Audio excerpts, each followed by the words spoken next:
I'm Dr. Scarypuss. And I'm Sprocketmole. I remember a long time ago when I was a wee lad, I used to watch scary movies on television with horror hosts, and I'd walk down a long corridor to the bedroom, and I've had nightmares all night, and then my parents wouldn't let me watch any more of them. No. But you know, you can take your laptop to bed with you. Really? Join Dr. Scarypuss and his sidekick Sprocketmole as they bring out the best in the worst movies, streaming to your laptop or mobile device. We do that here at Celluloid Castle, and we want you to join us. Yeah.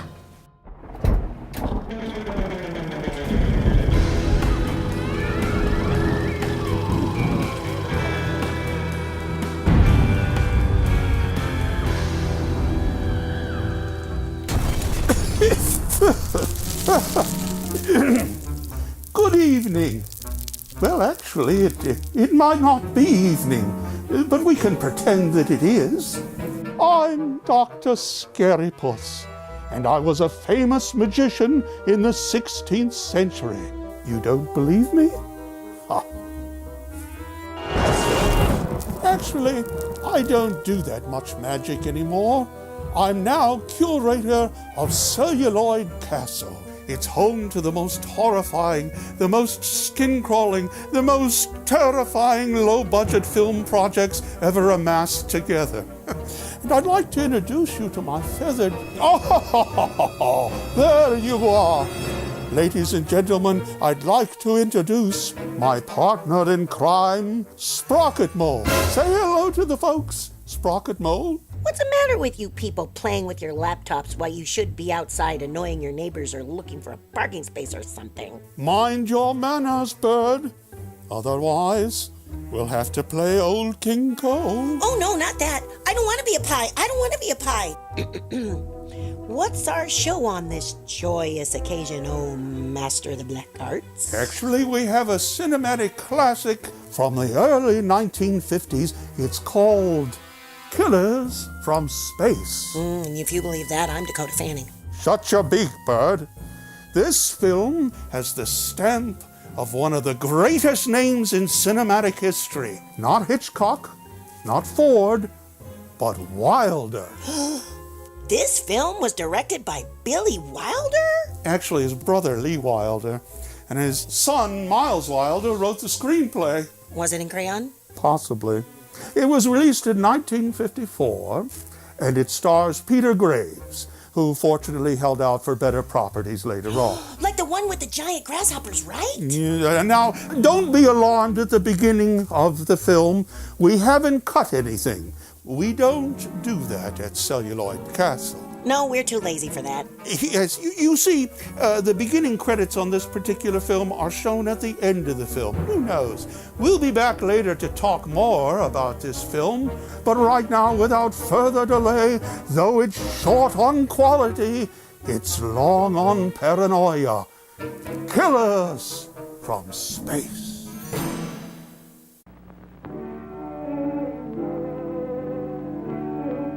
Soledad Flats, Nevada.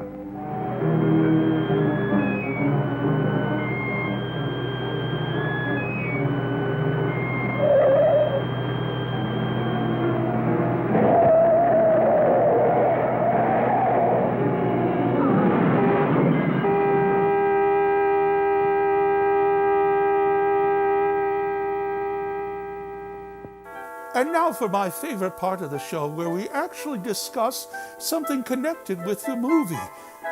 But first, I could use a little energy boost. Perhaps a little magic elixir. Where's the Necronomicon? I tell you, that book has a life of its own. Oh, there it is. This must be the travel edition.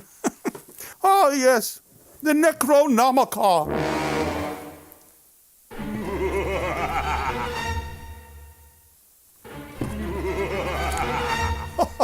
No one I know. Magic elixir. Hey, I want some too. Not likely. No. What do you think this is, Old Crow? Oh, I'm all set. You know, one of the people that worked on the film Killers from Space was legendary makeup artist Harry Thomas. Harry Thomas's makeups, well, to be fair, they were easily as good as the pictures they were in. One of his specialties was the creation of a casualty makeup with the use of a cabbage leaf, some liquid latex, and some color. And to be fair to Mr. Thomas, let's face it, he had to make up the entire cast of this film before he even began the aliens. And for you dyed-in-the-wool trivia buffs out there, the alien eyes are not really ping-pong balls. They're actually portions of egg cartons that were cut out and glued to the actors' faces. What do we use to stick this stuff on? Honey mustard? Whoops. Oh. Ooh, this makeup effect tastes pretty good. That was good. Besides, I was feeling a bit peckish. Oh dear! I just heard a laptop being turned off in Pasadena. Not surprising after that last joke. Let's see, maybe I can reach into the space of Pasadena and find that fellow's desk. What? Hey, what? And Get out of here. Hey, there we go. Stop that. What a messy desk what he is- has. Oh, I didn't see that. Stop that. Get.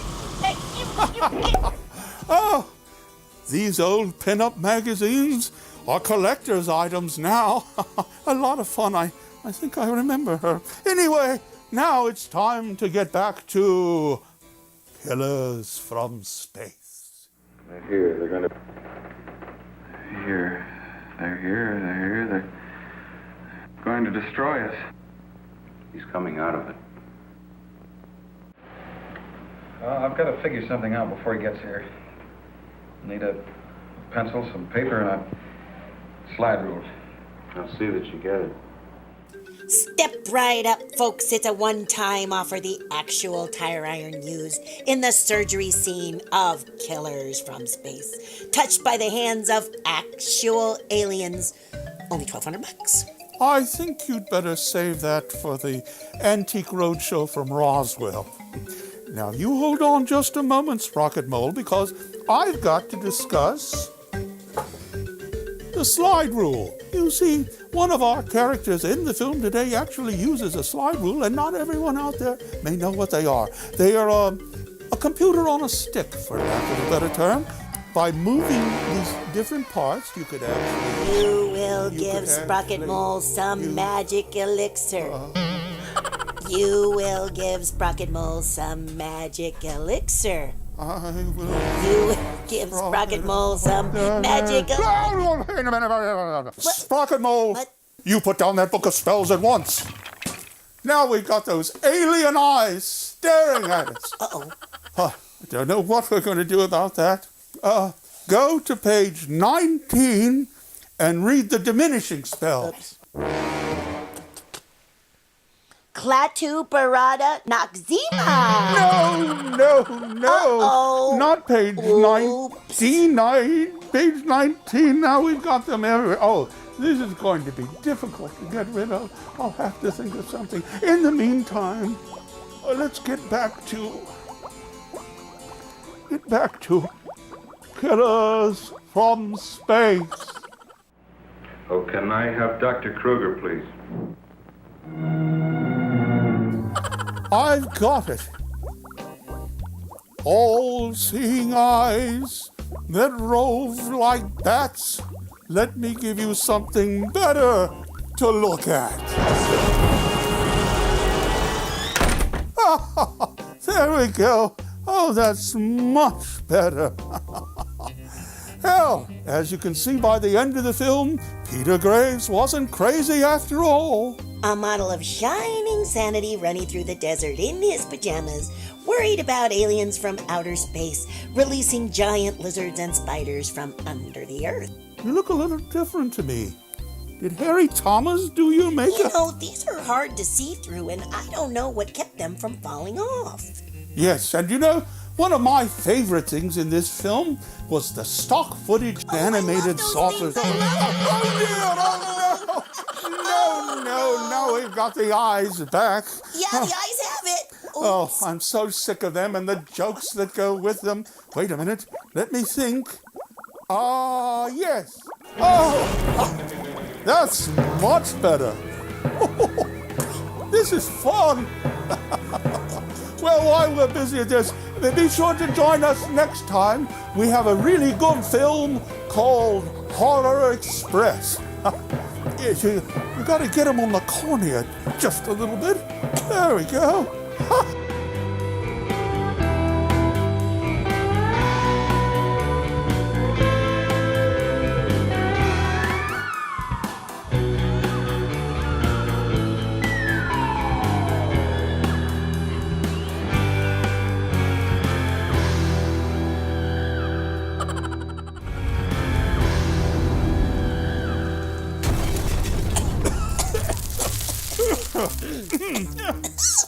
Welcome. I'm Dr. Scarypuss, and I was a famous magician in the 16th century, but now I'm curator of Celluloid Castle. And this is my partner in crime, Sprocket Mole. We have a very interesting film for you today. It's called Horror Express. Yes, that's the Amtrak train to Lompoc. Shut your beak, bird. You could become a prop on the Food Network. Horror Express was released in 1972, and it stars those great British actors Peter Cushing and Christopher Lee, with an able assist from Telly Savalas, who loves you, baby. It was a budget film, but it nevertheless has well-drawn characters and a plot that will enthrall you. Hey, this chalk doesn't seem to want to make a mark. Well, if you watch the film, you'll never find out why. But it's nevertheless an excellent film. It's at the station and it's about to leave now. Horror Express.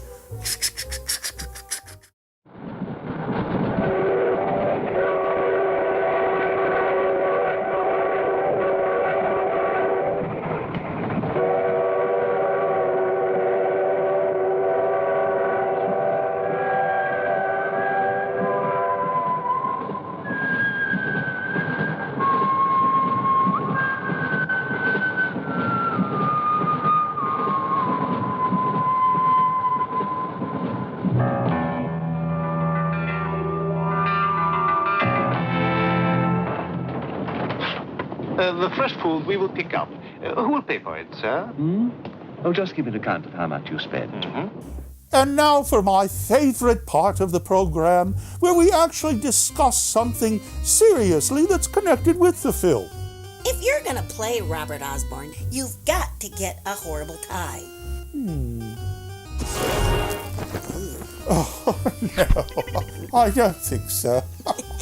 You know, one of my favorite things about Horror Express is the atmospheric score by John Kakavas. If you look online, you might be able to find it. But as you can hear now, it's beautiful. Also, we have here life masks of our stars, Peter Cushing and Christopher Lee. As you can see, this is Peter Cushing, those wonderful cheekbones. Actually, life masks are usually made by the makeup department to design and create a special makeup for the stars. And here's Christopher Lee, who's still very much with us and active in motion pictures. You know, Peter Cushing and Christopher Lee made at least 19 films together where they shared credit. My favorite part of this film is where Dr. Wells says, "Monsters? We're British, you know." What's your favorite part of the film, Sprocket Mole? I had to ask. Well, it's time to get back on board Horror Express. If someone were to drill a little hole in this crate during the night and take a look at what's inside, I'd be very grateful.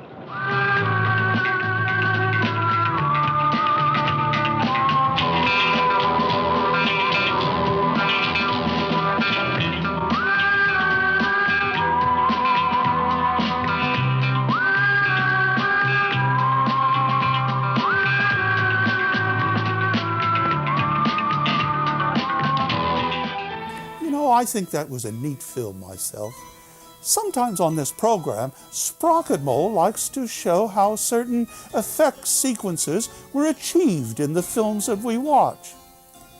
So, Sprocket Mole is going to show us now how the last sequence in Horror Express was designed and shot.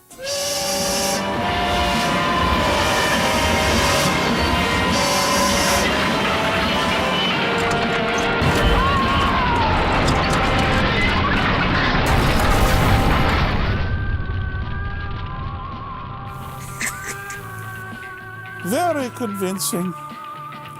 It's hard to tell that it's Lionel. Oh, the humanity of it all. All those tiny people. And so cold, too. Well, join us next time when we have a classic film called The Tingler. How about some horror espresso?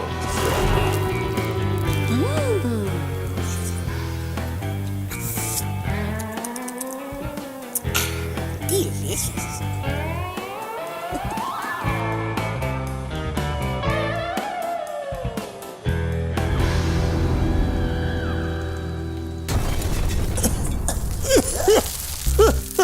Oh dear. Welcome.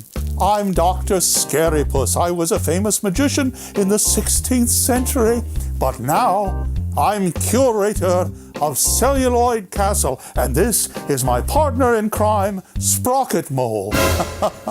I tell you, Celluloid Castle may be a good place to store films, but I seem to get the dampness up my spine a tingle. At your age, you should enjoy it. At least that's something. You can be replaced with a perfect Polly, you know. Today's film is a classic. It's called The Tingler, and it was the second film that actor Vincent Price made for producer-director William Castle. Now, a word of warning. If you're going to listen to full volume on this, there's a lot of screaming in this film, so you may want to let your neighbors know. Unless, of course, your house already has that reputation. And this show in no way endorses the use of LSD, particularly in your convenient laboratory that's located right in your house, like every William Castle movie. Well, no matter where the laboratory is, it's time for The Tingler.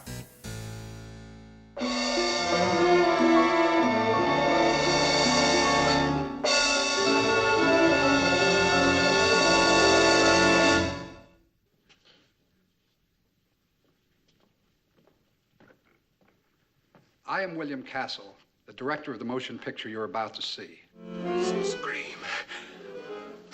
Scream.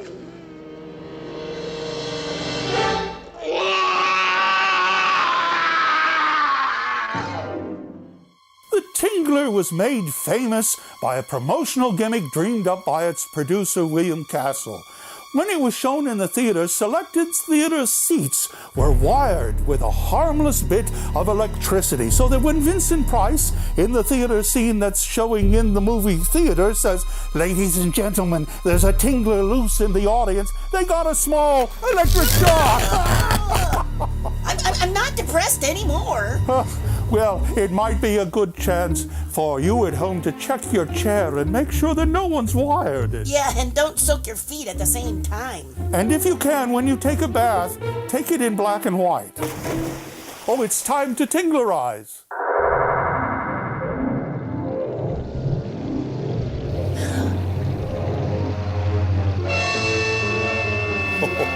That should make bath time a lot of fun.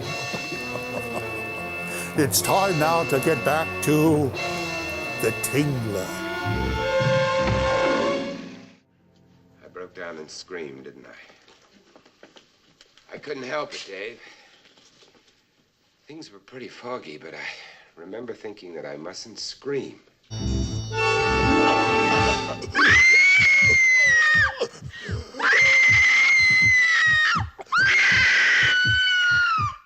Producer William Castle was a promotional genius. At one of his premieres for a film called Macabre, he even had a nurse in attendance and a $1,000 insurance policy if anyone died of fright.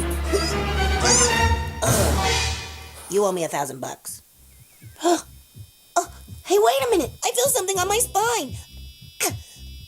I can't scream. I can't scream. My little birdie vocal cords are frozen. Wait a minute. You need a tinglerectomy. Hold on. Let me find the proper instrument. Oh, what do you know? No. Phew, hurry. No. You can't do it. Here we go. Now hold still.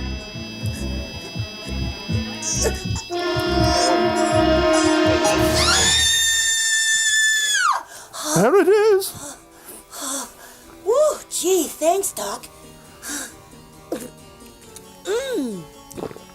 Hey, that was pretty good. I'm not going after that one.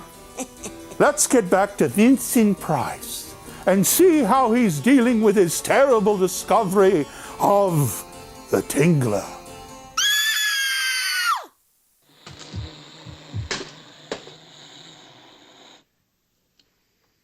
Nothing affects it.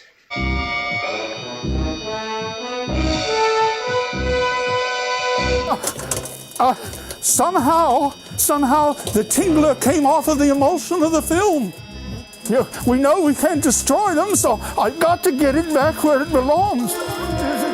Where it could go on. For those of you who just tuned in, if this is an odd image, let me explain something. This is a film can. Oh, we got to get it back in there. Otherwise, it could just keep going. Oh my goodness. Oh, help me here. Hold down that side of the can. No. Ow! You bit me. Well, if we can get the Tingler back here, we'll have another movie. I don't know.